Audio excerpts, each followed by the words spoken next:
Hi, everybody. My name is Adrienne Esposito. I'm the Executive Director of Citizens Campaign for the Environment. I'm joined today by our co-host organization, which is PEER, and Dr. Kyla Bennett is with us, as well as Monica McCullough.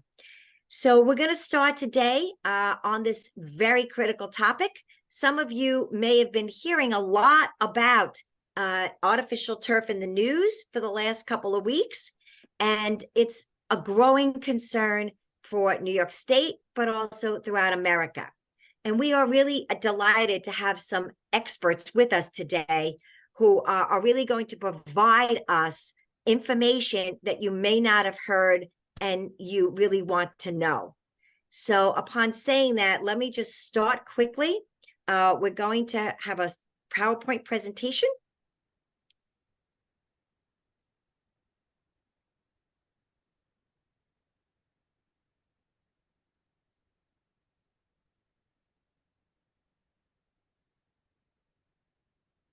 Okay, there we are. So today's discussion is the problem, actually that should be plural, the problems with artificial turf.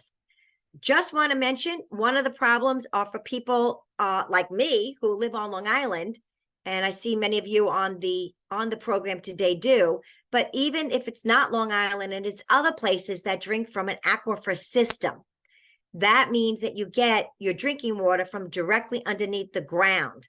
And as you can see here, that means that anything you do on the surface of the land trickles down and enters into that drinking water supply, or in other areas around America, just like Long Island, if you have a coastal water near you, whether it's a lake, a stream, a river, an estuary, or the ocean, anything you do on the surface of the land also has the potential to run off into that water body.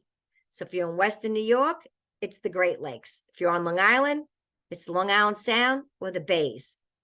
And the problem here for us on Long Island is that the aquifer system represents our sole source of drinking water, which means 100% of our water supply comes from underneath the ground.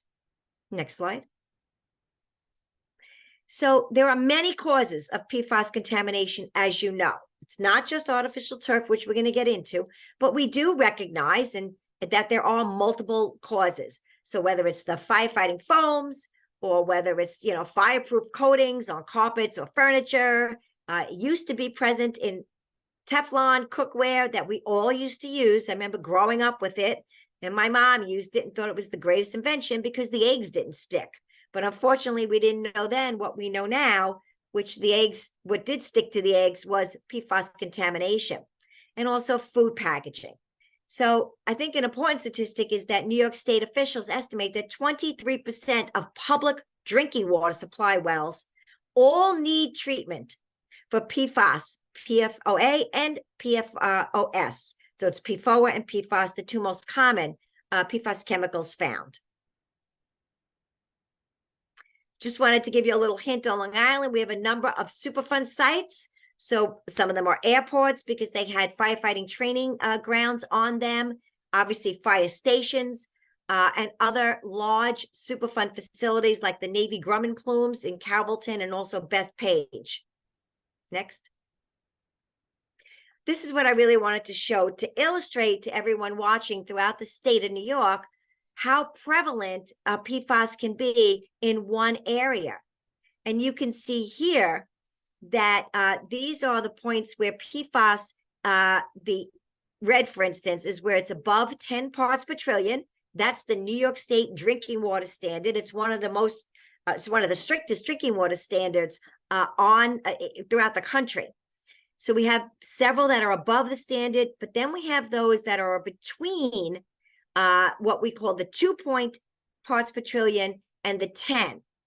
And that is all the ones that are in the orange and yellow. And if the EPA's new standards of 4, which they have proposed and are now evaluating, and theoretically they're supposed to decide upon by the end of this year, but some of us believe it'll be a little bit more towards the beginning of next year, it will capture so many more public water supply wells that will need treatment for PFAS chemicals. Next. We wanted to show you this map as well. This is how prevalent artificial turf has become. This is just one sample. Obviously, this is just Long Island. The green are parks that now use artificial turf. The navy blue are colleges that use artificial turf. And the light blue are high schools and maybe even grade schools, but they're schools that use artificial turf instead of real turf. As you can see, the proliferation of artificial turfs are massive. We don't think that this information has been compiled or composed by any other source. So you're actually seeing this map for the first time. And it will be, available online. Next.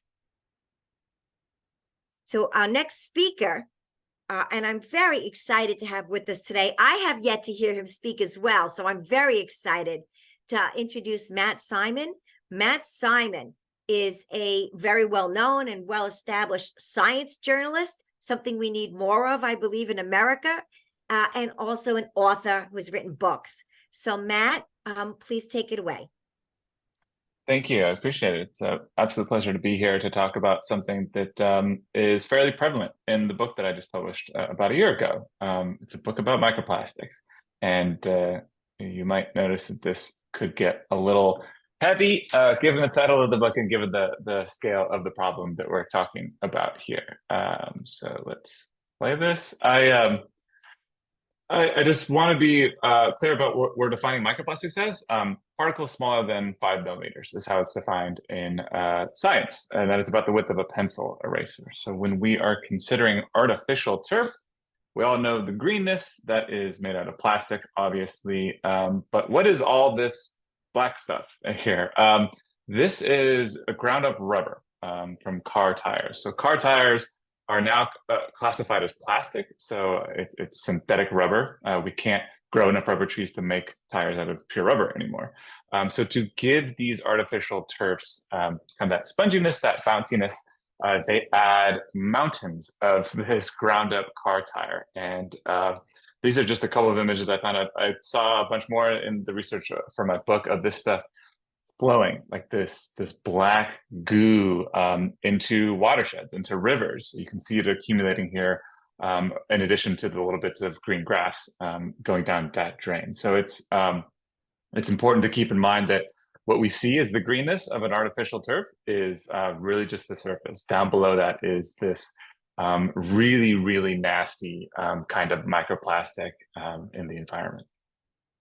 I need to update this slide. I'm sorry, this is out of date. This is from when I first wrote the book. There was an updated study that came out a couple months ago.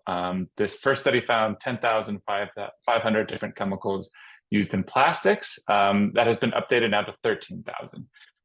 There are about a quarter of those that scientists consider to be of concern, meaning they're either outright toxic, things like lead, formaldehyde, or they're biopersistent in the environment. They don't break down very easily. PFAS, as we were talking about earlier, is one of those. So we are confronted with this cocktail of chemicals. A piece of plastic from an artificial turf, be that the greenness from the blades themselves or from the rubber, is really this amalgamation of chemicals we know to be extraordinarily toxic, both to human health and to the environment. So car tires in particular, the science of microplastic is just taking off, but one of the first instances of like confirmed harm from microplastics is from car tires, from the stuff that is in these artificial turfs. This is a chemical called 6-PPD that is added to car tires to keep them from breaking down by way of ozone. This has been linked to mass die-offs of fish of salmon in particular in Washington state. Previous studies have found the same sort of toxicity to other fish species. So this is probably an issue, especially around places that have deployed a lot of artificial turf, where these particles are flowing into these rivers, this issue is probably much larger than we realize. These are actively killing fishes in the environment. So we also need to consider that what happens on an artificial turf field does not stay there. So when we're thinking about the way that the blades are breaking off or the tire particles are flowing out in that kind of black seepage into rivers, that has to go somewhere. It doesn't stay in the river. And in recent years, and something I talk about at length in the book, is that a microplastic cycle has come into view. This stuff is absolutely everywhere in the environment, because a tire particle or a blade of grass from a field can wash into a river, then get out to the ocean, but then the ocean is now burping up the microplastics there as sea spray. It's coming up as bubbles in the ocean. When those bubbles burst, they fling the material into the air. And according to this study that I have here, sea spray is responsible for about 11% of the microplastics that get into the air above the Western United States. It's probably the same in the Eastern United States. And scientists have been finding car tire particles also in Antarctic sea ice, which is a little bizarre given that there aren't cars in Arctic sea ice. So those particles are blowing in from Europe, and probably a significant chunk of that is due to the proliferation of artificial turf in Europe, providing these extra little bits of, we've ground up car tires into this perfect microplastic to not only wash into rivers, but to get into the ocean and then to blow back on land as a pollutant that then we inhale as people walking around the environment. And that's to say nothing of like the soccer players or any other sports that are happening on these fields, kicking up those particles to be inhaled. And early human health studies are finding very worrying signs that these microplastics are extraordinarily toxic to human health, in addition to the fishes that we know that it is already killing. So recycling here, be that somehow recycling artificial turf or other kinds of plastics, is not the solution. And in fact, it was long pitched by the plastics industry as the solution when they knew all along that it was not economically feasible.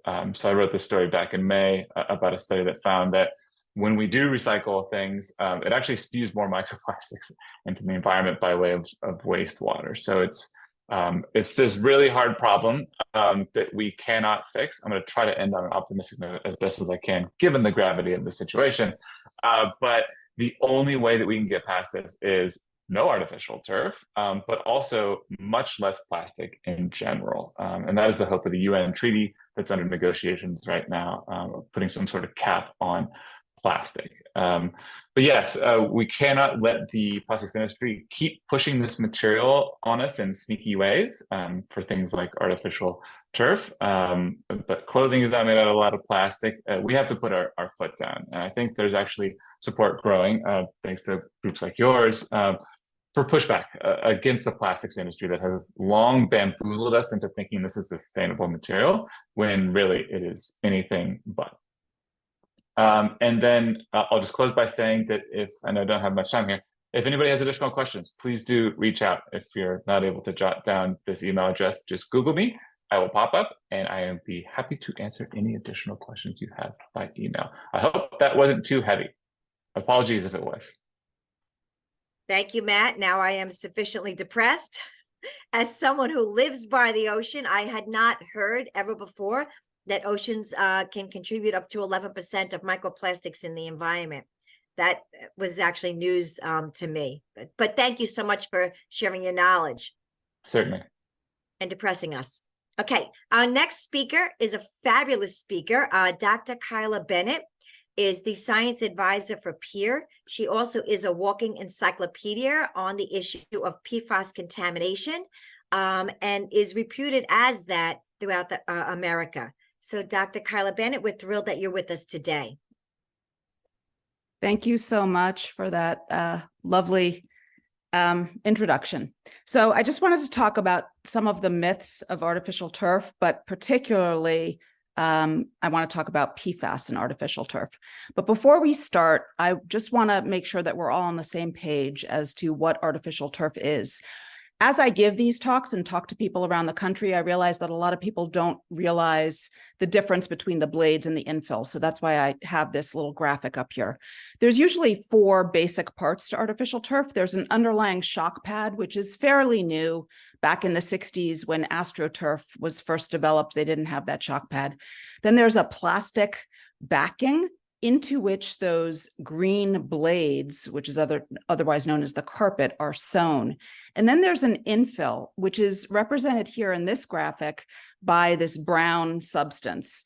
That infill is usually tire crumb, as Matt was talking about.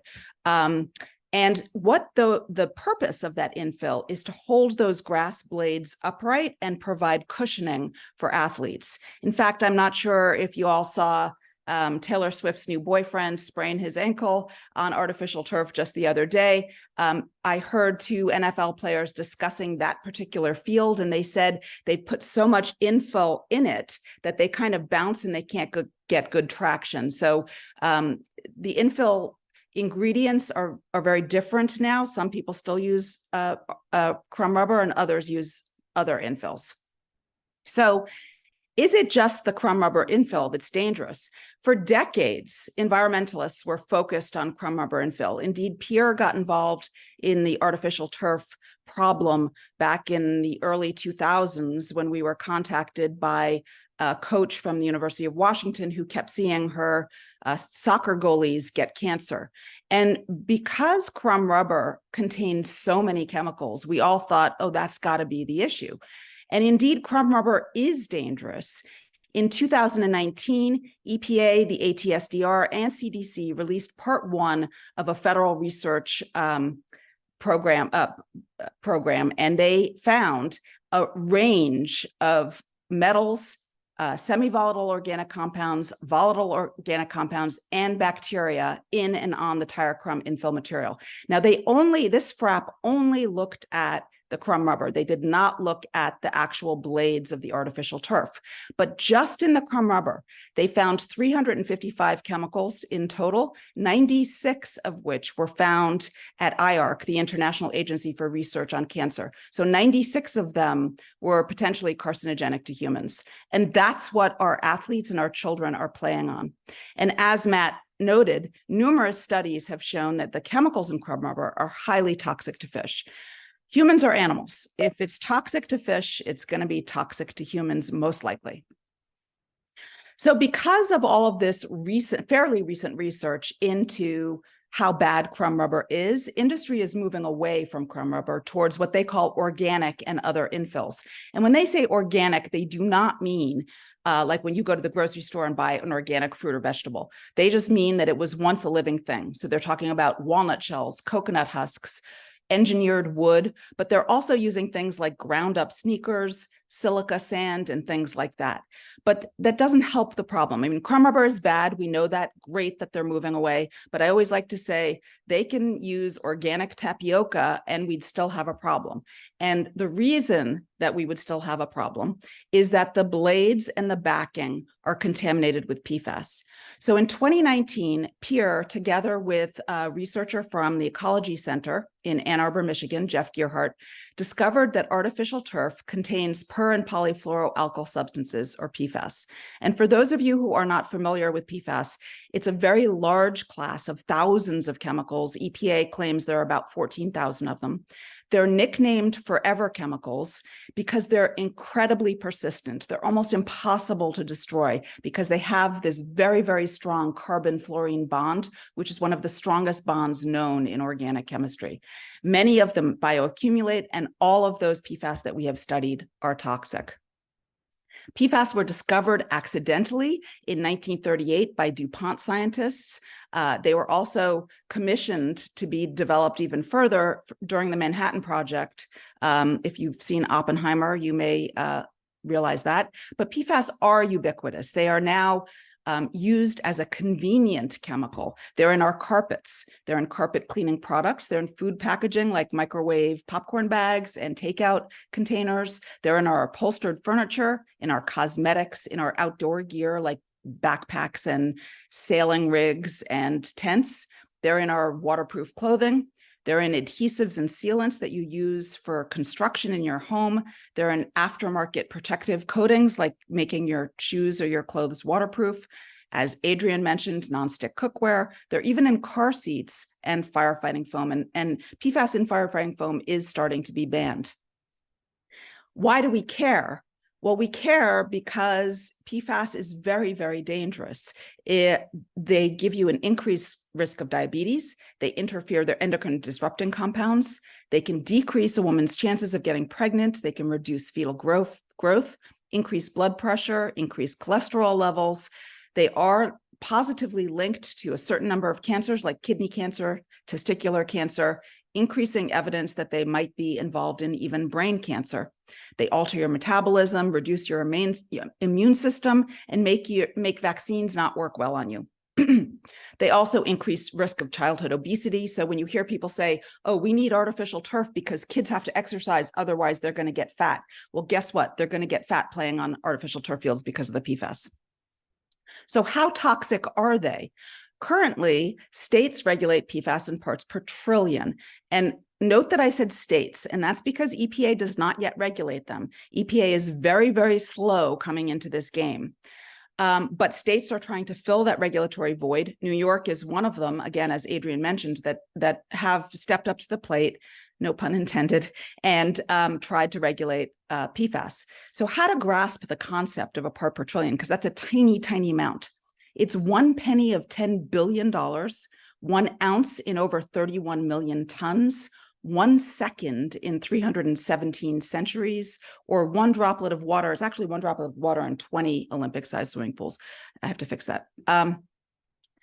In March of this year, EPA issued proposed maximum contaminant levels, which are actual regulatory limits of 6 PFAS in drinking water. They're not finalized yet. We're hoping they'll be finalized this year, maybe the beginning of next year. But one of the most interesting things that they said in there is that with regards to PFOA and PFOS, the 2 most well-studied and prominent PFAS, they said there is no dose below which either chemical is considered safe. There is no safe level of these PFAS for humans.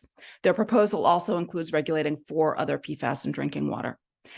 It's important to keep in mind that there are 3 routes of exposure for PFAS: inhalation, dermal absorption, and ingestion. And when you're playing on an artificial turf field, all 3 routes of exposure are available to you. Athletes will inhale the dust. They will get PFAS from the fields on their skin and be dermally absorbed, and they can ingest it when the small microplastics get into their mouth. I just threw up this PFAS cycle just so you can understand how difficult it is to get rid of this stuff. Because it's basically indestructible, we can't really incinerate it because it's so hard to break it. You need such high temperatures to break that carbon-fluorine bond that it usually gets into the air, floats up to 150 kilometers downwind, and then gets deposited in waters and soils.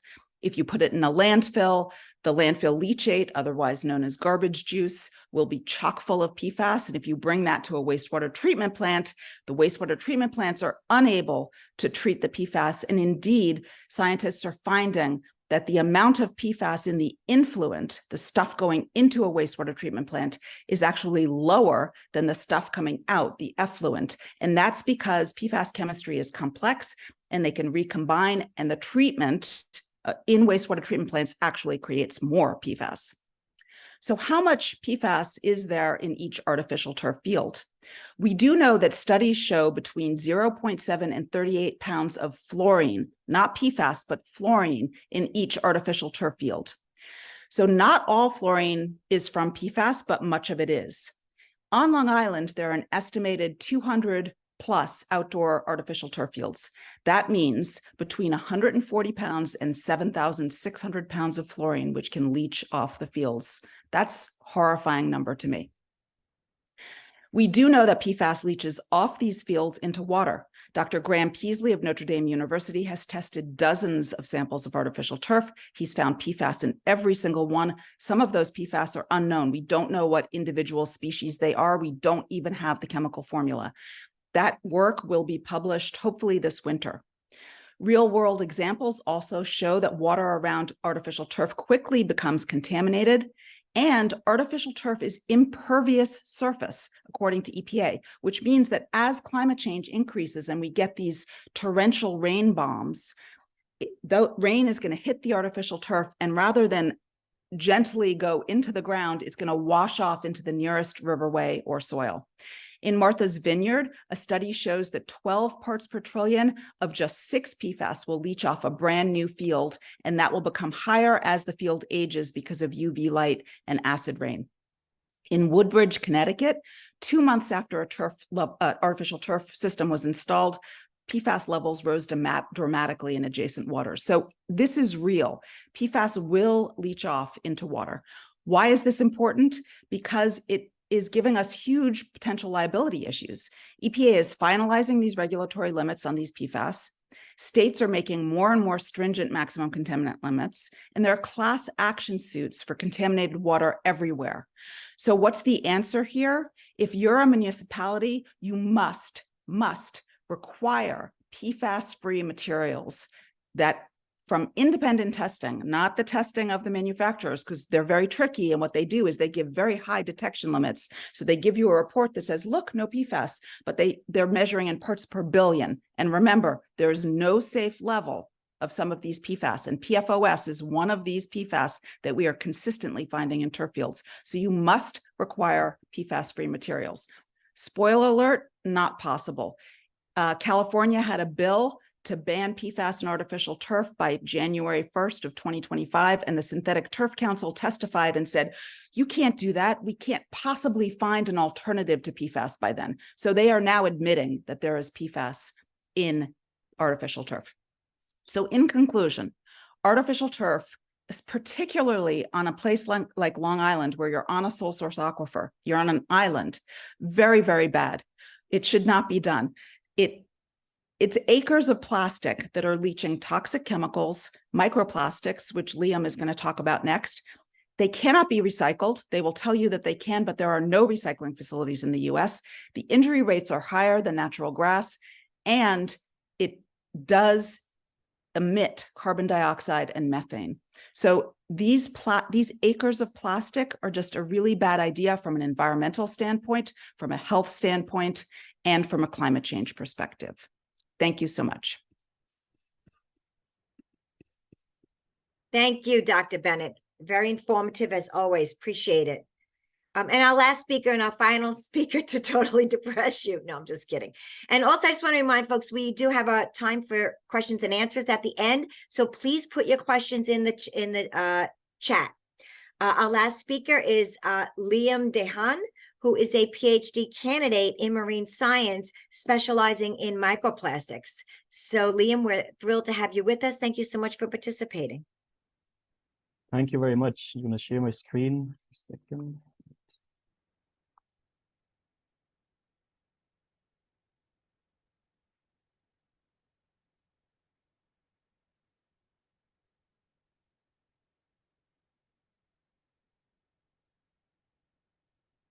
All right, so hope you could see this. Okay.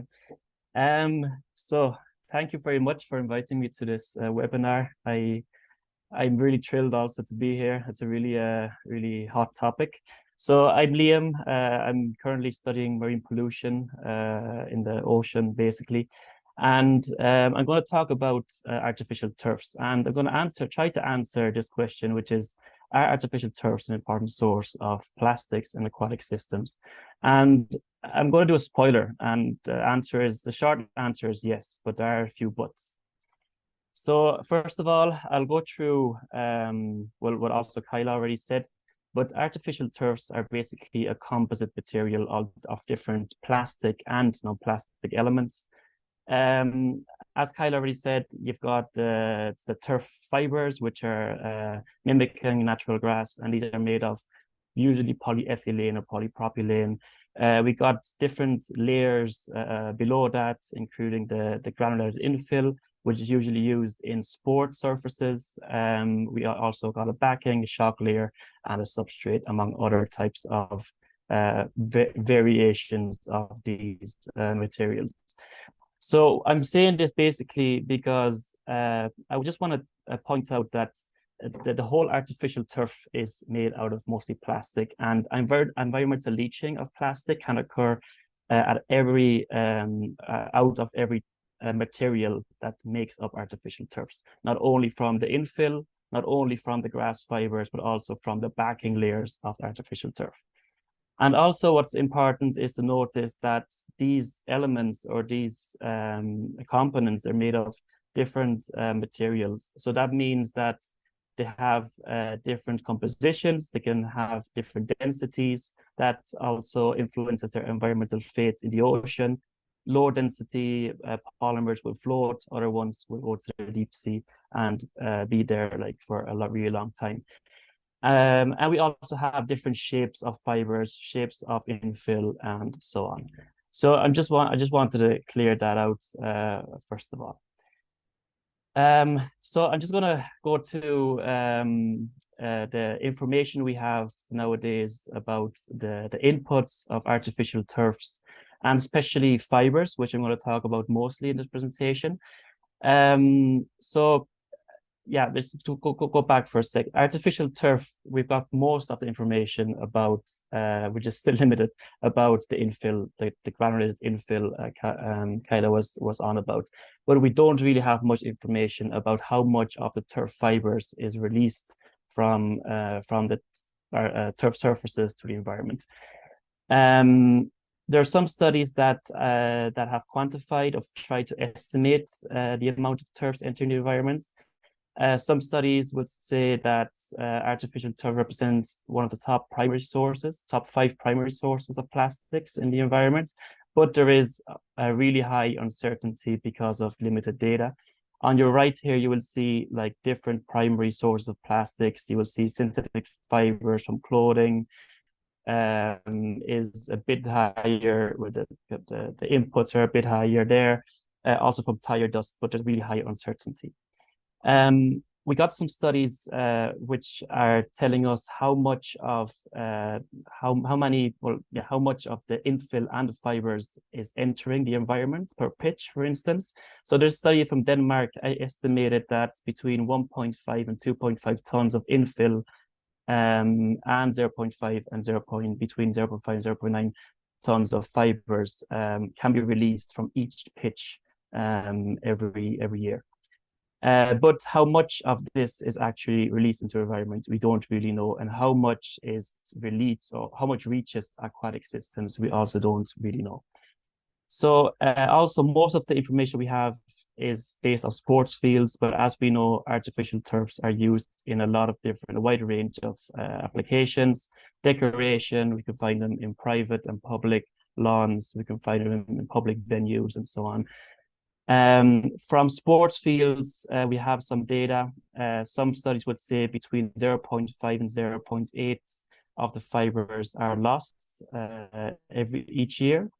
Some would say between 5 and 10, and some would say 10, which is pretty unrealistic. But I would say, based on the data, between 0.5 and 5% of the fibers are lost each year from the fields.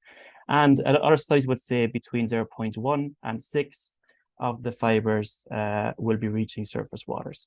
So this is actually a lot, because if we consider a full-size pitch, up to 3 billion fibers can actually be present on the pitch. So the release can be pretty high if we're considering 6% that reach surface waters. So the sources, so how the pathways are multiple. As you can see here, usually turf fibers can attach to shoes, the clothes, machinery can pull off these, or can fragment the artificial turf fibers. Also, floods are usually pathways of artificial turf fibers into the ocean and into rivers. And I'm going to talk about this study we just published about a few months ago. And this is a study which is the first one quantifying and characterizing artificial turf fibers in the ocean surface and rivers. So in this study, we just sampled artificial turf fibers from a river which is in southern Spain, in Andalusia, the Guadalquivir River. And we also sampled fibers from coastal areas near Barcelona city in Spain. from coastal and also really nearshore areas, so really bathing areas. We sampled this using different types of sampling methods, using ships and this net you see here. We also use a citizen science program, which is called Surfing for Science, which collects data using citizen scientists, and they collect plastics from surface waters using specialized nets, using kayaks or stand-up surfboards. And what we found is that when we collected more than 400 samples, we found that over 50% of the samples contained artificial turf fibers. They were mostly present in nearshore and areas and near big cities like Barcelona. They were mostly composed of polyethylene and polypropylene, which are basically, this matches current production trends in worldwide production of fibers. We also saw that the river waters had less fibers than surface waters. This is because we think that surface water is usually a sink for plastics, so they would be accumulating over long periods of time over there.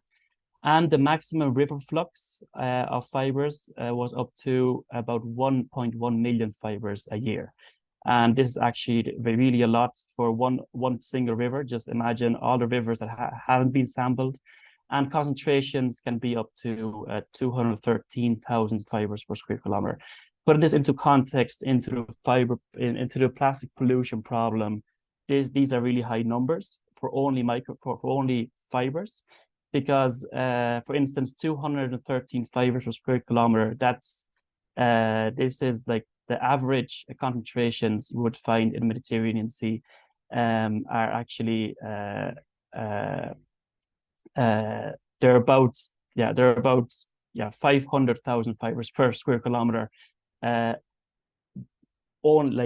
including all the plastics, not only fibers, only artificial turf fibers. So this is actually a really high value.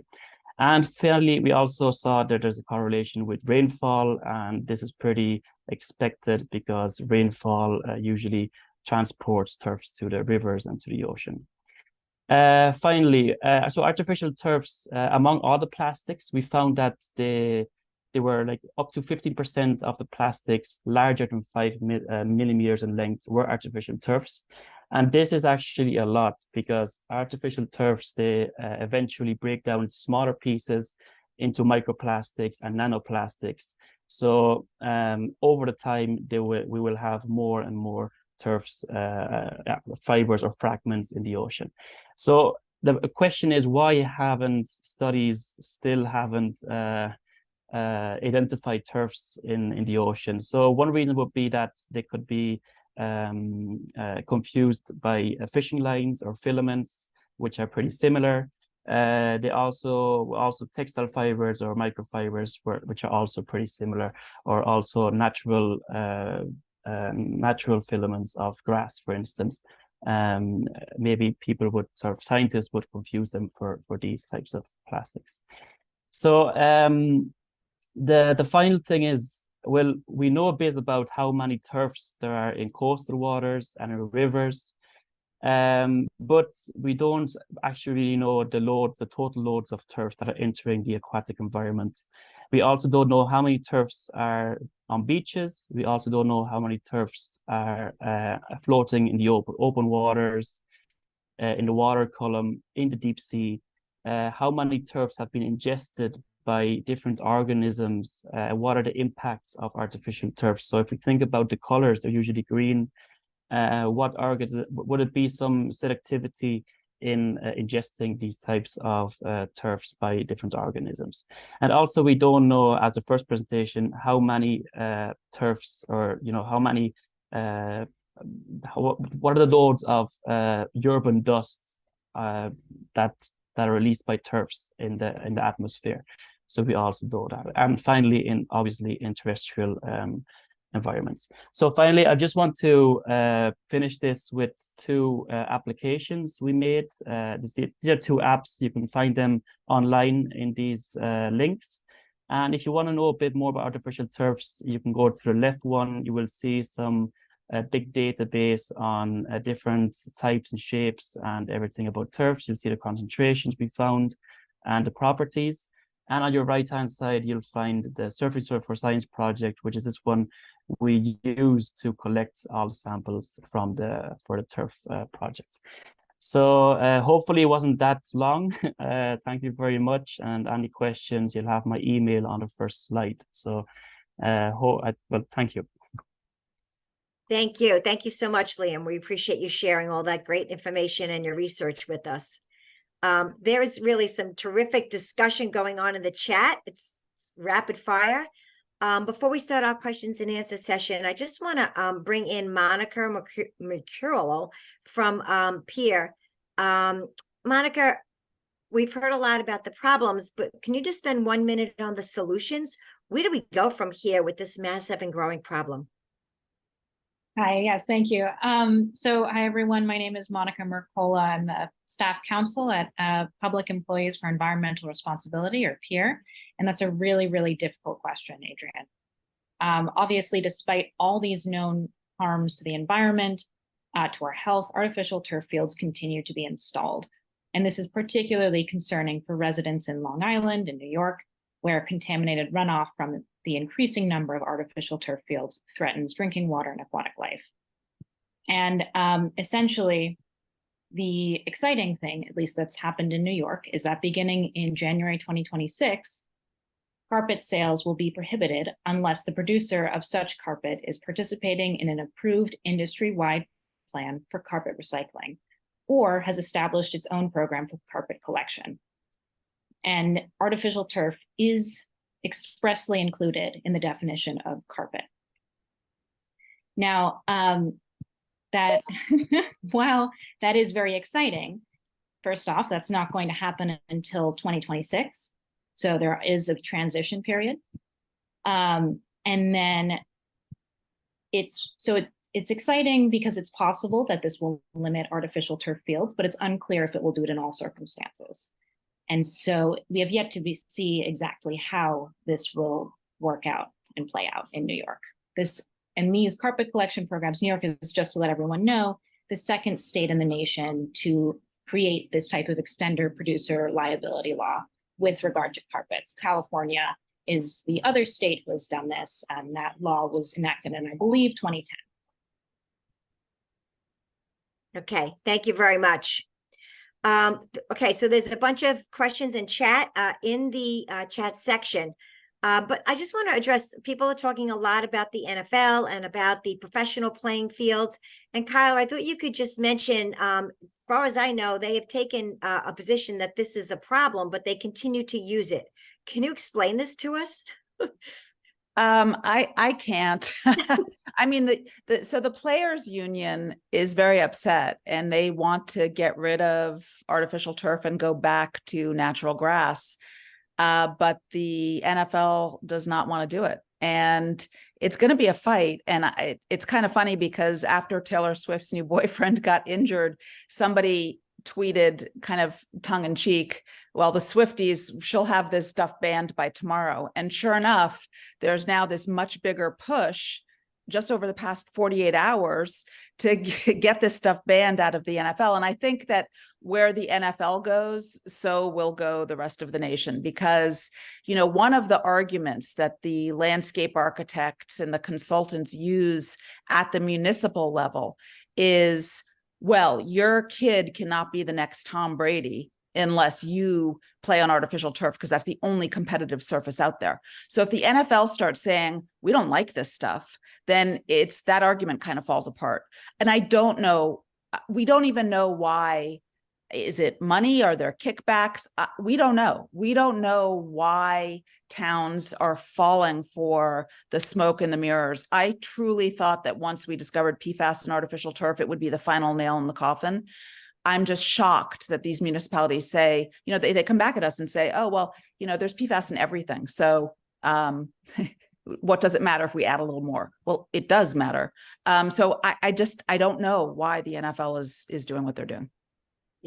And I meant that question a little bit facetious, but I agree. I've seen so many statements by the NFL that if you really want pro sports, then you need artificial turf, as if we've had this all along, as if pro sports didn't exist until we developed artificial turf, which obviously you know, it's a facade, but if we can change it from the NFL, it'd be a real game changer, every pun intended, for the whole artificial turf application. So I agree, and I think that would be great. Okay, there's a lots of questions in the chat about will this recording be available? Absolutely. We actually will send the recording to everyone who has registered. It'll also be on the CCE YouTube channel. So please like and subscribe to the YouTube channel. It's free. And we have past Zooms on artificial turf up there also. Okay. Can you just mention, and I know you answered this in the chat, but how are carbon dioxide and CH4 released from artificial turf? So yeah, there have been a couple of studies, and I actually put in the chat one of the studies that I refer to. And you have to keep in mind that artificial turf is plastic, and plastic is a fossil fuel product. I mean, that's the bottom line.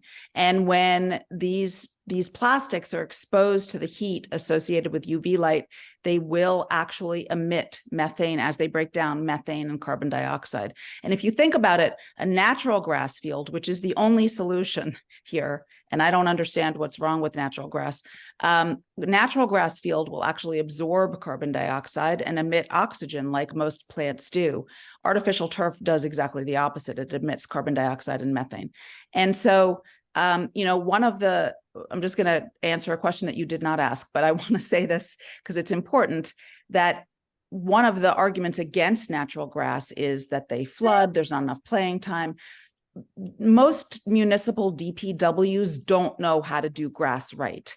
There are a lot of new consultants coming out to actually design and build organic natural grass fields. So some of these towns, like in Massachusetts, the town of Sharon has rejected artificial turf, and they hired a guy. They've got organic grass fields. The city of Springfield, Massachusetts, 150,000 people. They only use organic natural grass for their fields. 150,000 people, they don't have a problem with playtime. If it's built correctly, you can get just as much playtime as the artificial turf.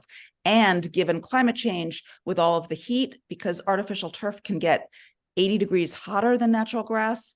One town in Massachusetts will not let athletes play when it's over, I think, 87 degrees outside, which is getting more and more common. And with these rain bombs we're experiencing, we are seeing artificial turf flood. So honestly, I think natural grass will exceed the playability hours of artificial turf very soon. Okay, thank you. I just want to read one of these comments. It says, FYI, this is from How Roberts. The European Union has just banned chrome rubber infill, citing artificial turf infill as the largest source. Whoops, sorry. And it went away. Oh, largest source of intentionally introduced PFAS. So, or microfibers, I should say. So I think that's a pretty good, pretty monumental occurrence as well. Okay. So I'm looking for your questions here. Mostly people are just making comments and adding their 2 cents. Michael just said exactly what you just said. Artificial turf drains less well, or probably not at all, particularly as it ages. And it usually needs to be replaced within 8 years. It'd be interesting to see a cost analysis actually between, you know, the replacement of a turf and management of real grass. Hurry has that, the Toxics Use Reduction Institute. If you go to their website, if you just go to your favorite search engine and type in Turi, they have a cost comparison of natural grass with artificial turf, and actually artificial turf is more expensive. I did see some questions in there for Liam about whether they're going to continue their research and look at other water bodies. I think that was the question. Yes, and I forgot to mention Liam comes to us from the University of Barcelona. So Liam, go ahead. Thanks. Well, for the moment, we just stopped it here, but we have like ongoing research in coastal waters with this project I was mentioning earlier, the Citizen Science Project. And we're in continuous contact with other universities and different researchers that investigate plastics in organisms and seabirds. On the deep sea, we've got some samples there we still have to evaluate. So the information is there. We just have to gather it all together and try to see if there's other sinks for these artificial turf fibers. So yeah, this will be probably like probably in the next few years we will be investigating a bit more in other areas. But the main goal of this article was basically to characterize these turfs and to make the public know that they're an important source of plastic pollution in rivers and the ocean, so that other studies, other researchers can identify them more easily. And in the future, we'll probably have more and more research quantifying these in other areas. Okay, thank you, Liam. Dan is asking if we have any recommendations for engineers who specialize in environmental or natural fixes to fields. Apparently the city of Rye, let's see what this says here.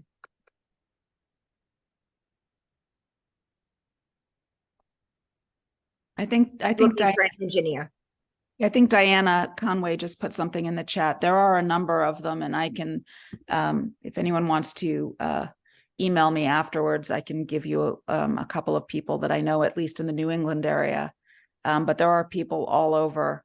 There's actually someone on Twitter too, Diana or Kathy, if you remember, what is that, Pennington grass? Some grass that is always posting on Twitter or whatever it's called now about using natural grass.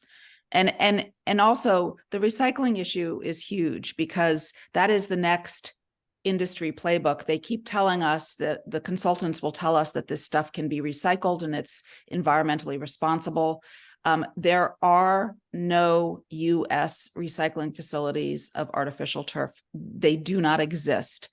They talk about a facility in Texas, which is actually ExxonMobil's advanced recycling facility, where they just burn it. It's pyrolysis. I don't call that recycling. They claim there's one in Pennsylvania. It has not been built yet. In fact, we reached out just a week ago to rematch the one recycling facility in the Netherlands to say, is your US facility in Pennsylvania open? And they said it is not, and it's not going to be open for years. So when they tell you that this stuff can be recycled, they are lying. It is either being dumped somewhere, stockpiled somewhere for some aspirational recycling facility, or it's being burned or shipped abroad. Yeah, and there were lots of questions in the chat about recycling ability, and I think that, Dr. Bennett just answered that question. And the other thing is, when they go to these landfills, as you know, they live forever and they continue to off gas and they continue to cause microplastics to be released, and it becomes, a continuing pattern. So just a complete circle of concern there. Okay. Also, some people are asking, what is organic grass? Some are saying there are many, and Diana has put in here, there are so many university and grad schools with excellent programs on turf grass management. That is very true. Carl is asking for Diana to share more on that, but that really is the solution, is to go back to using grass. And all of these artificial turfs that are currently being used right now have a lifespan, and they will need to be replaced. So the objective right now is to get them replaced with real grass, better for the environment, better for the students, better for the athlete, better for the earth. And it's a challenge, we understand, but the reason we do these types of Zooms and seminars is to get people educated. And like the city of Rye and other places, I see we have a senator from Connecticut who has joined us again, who was also on our last Zoom. So thank you very much. We need our policymakers on this and paying attention as well. And we appreciate you taking the time out to do that, Senator. But this is what it's about, right? Making the change, the long-term change. We're going to ask one last question, and then we're going to have to wrap up. Carl, looks like you're going to get the last question. how do you overcome the fertilizer, pesticide, herbicide argument that natural grass requires? I'd say it doesn't require it. Like I said, the town of Sharon, town of Springfield, I know a bunch of towns that are going towards organic care. And I would also argue that if you do have to use some fertilizer once in a while, it's going to be less damaging than all of the carcinogens and chemicals that are coming off of an artificial turf field. The other thing that industry always says is that, oh, it saves water in drought-stricken areas. California just passed a bill that says that residents will not get credit for putting in drought-resistant landscaping if it's artificial turf because of its dangers. So you actually do have to water artificial turf. You have to water it to clean it. You have to water it to cool it. In fact, if you read the small print, it will say how much maintenance time you need to spend on artificial turf, and it's quite high. But New Mexico did a study on water rates, and they said it's comparable to grass. And I think as climate change gets worse and temperatures increase, the water usage on artificial turf is going to be more than on natural grass. Okay, I'd love to keep the discussion going, except I'm sorry, we are actually out of time. Thank you again, everyone who participated. We had over 70 participants to this educational forum, which I think is terrific. We appreciate your time, and we appreciate you taking the time out of your day to learn more about this important issue and this growing issue. This is an issue that's not going to go away, and we do believe it's going to grow in importance. And you being informed and educated on it is very helpful. Thank you so much, everybody. Thank you. Bye.